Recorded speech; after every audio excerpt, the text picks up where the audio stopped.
Hey innovators, welcome back to another video. It's Nathan. It's Nayan. It's Katie. And today we're going to be learning about how does music affect a young person's mind. And in this video, we're going to be telling you all about music and how it affects a young person's mind. So stay tuned for that.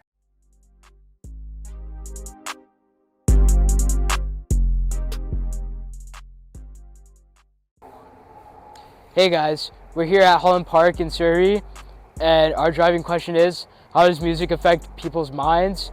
The reason why we chose this question is because we really want to know, how does music really shape us as people? And is there much more to music than we think? And so we did a little bit of information gathering, and we found the answers. And yes, it really does play a big factor in our lives. Now, let's jump into the facts. Fact number one, did you guys know that music can reduce blood pressure, reduce anxiety, and also help with stress levels? Music can have a great effect on both the emotions and the body. Faster music can make you feel more alert and concentrate better. Upbeat music can make you feel more optimistic and positive about life. A slower tempo can quiet your mind and relax your muscles, making you feel soothed while releasing stress. Music is effective for relaxation and stress management. Research confirms these personal experiences with music. Current research states that around 60 beats per minute can cause the brain to synchronize with the beat, causing alpha brainwaves, which are frequencies from 8 to 14 hertz or cycles per second. This alpha brainwave is what is present when we are relaxed and conscious. To sleep, a delta brainwave of 5 hertz, a person may need to devote 45 minutes in relaxed position listening to calm music to sleep. But music is shown to make us more relaxed because of those brainwaves. Harvard Health states that music can reduce blood pressure because sound processing begins in the brainstem, which also controls the rate of your heartbeat and respiration. This connection could also explain why music may lower heart rate, breathing rate, and blood pressure, and also seems to ease pain, stress, and anxiety. I didn't know that, but did you know that music can act as an antidepressant as it releases so much dopamine? Studies show that people with depression and/or anxiety have better progress when participating in music therapy rather than regular therapy. This is due to the ability to communicate without having to be verbal. Verbal communication is typically harder for individuals, as sometimes it's difficult to find the words to be able to express how you're feeling. That's crazy. Do you guys want to hear a story about a man with dementia and music? Well, let me tell you one. There once was a music therapist with a client who had been diagnosed with dementia. He was an old man, and he could not remember who his wife was. The music therapist came up with an idea, and the idea was to play his wedding song in front of him and his wife. So, the music therapist came in and played their wedding song.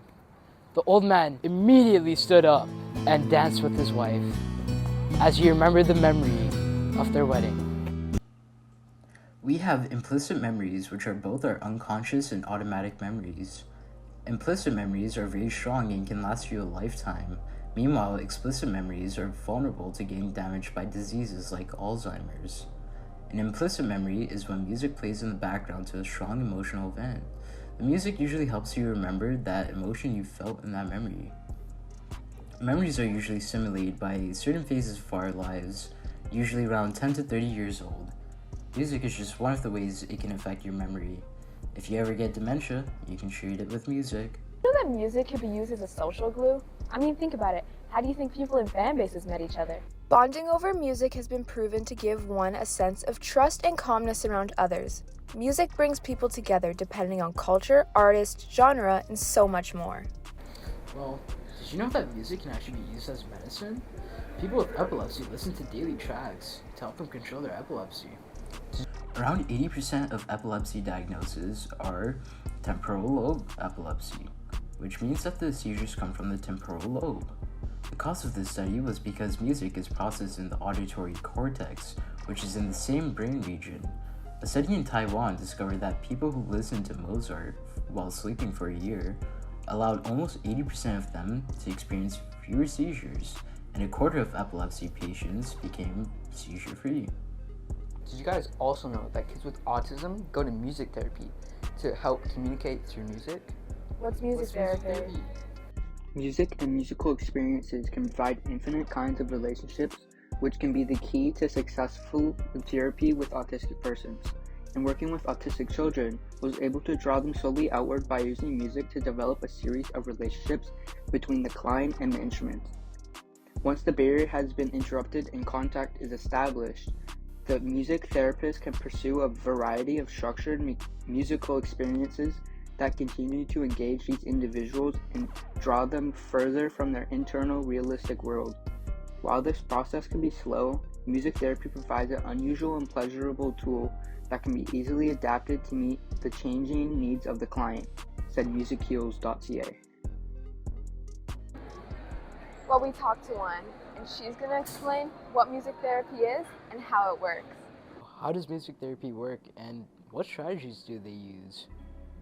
Is so broad that I guess can be used with any population I work with. Like me personally, I work with kids as young as like 1 year old, and my oldest client is 101. Oh wow, old. And it just really depends on the population and their needs, and that determines like the strategies that I use. There's just so many different ones, but basically music therapy falls into 7 categories, and we work on either one of them or like multiple categories. Excuse me. And it's like social, emotional, physical, spiritual, musical, and communicative. I might be missing one, but I think that's most of them. And as a music therapist, I'll like kind of look for what areas they might be needing a little bit of help with the most. Like for examples, when I work in a long-term care home, a lot of the seniors I work in are really isolated. So my main focus is the social domain, just bringing them some social interaction and getting them engaged with others around them. Well, what kind of people would a music therapist like Kira work with? So for me personally, I work a lot with kids with autism. And then I have 1 day a week where I go into a long-term care home and work with adults with dementia. And then I also work with end-of-life care in the St. John Hospice at UBC. In like such a wide spectrum. Like I know people that work in the prisons and on the downtown east side. Kind of fits into everywhere. So, why did Kira choose this job? I grew up loving music. I played guitar since I was like in grade 4, and I knew I needed to do something with music, but I didn't really feel like teaching, and that was always kind of presented as the only option other than like becoming a rock star. And then I found out that music therapy was a thing, and I was always kind of torn between like I love music, but I also love helping people, and then I found out that it was this thing that you could do both at the same time. And it felt like it was the right fit. How does music invoke our emotions? It really just kind of pulls at people's emotions, I find. You can use it, like if you're like, think about like when you're sad and people will listen to like a sad song to like almost make them sadder, like there's a cry along to. It's like an emotional release. But a lot of times I'll also use music. I'll use music to meet people where they're at. Like, you know, if you're sad, I'll use music to kind of, you know, be like, yes, I understand you're sad and that's okay. But then depending on the situation, I might use that to help shift the emotion a bit, and kind of pull you out of that if you're a little too far in. So, what are the health benefits of music therapy? And like, I would say health benefits, I mean, like, for physical, like you can help people walk again. It can go like as far as that, but for emotional, just helping people accept their emotions or move past emotions or just understand. And like I've worked with people who have had mental health, like depression and anxiety, and we've used music to come up with strategies for when you're feeling a little down. Can tempo play a part in our emotions? If so, how? Yes. but definitely slower music definitely kind of takes on more of a somber attitude, depending on what you're playing. You can be playing really bright chords, and a slower tempo might not make you sad, but generally, like, slower can affect the emotion. It can also, like, bring your sensory regulations down, and that kind of pulls your emotions down. And then when you bring the tempo up, it kind of livens the music, and people feel it inside. Like, you can feel the emotion in the room lifting. And that is, like, a lot like when you use the technique to, like, meet people where they're at and kind of turn them away. We'll use tempo a lot to start slow and build up speed. And that is, like, a lot like when you use the technique to, like, meet people where they're at and kind of turn them away. We'll use tempo a lot to start slow and build up speed.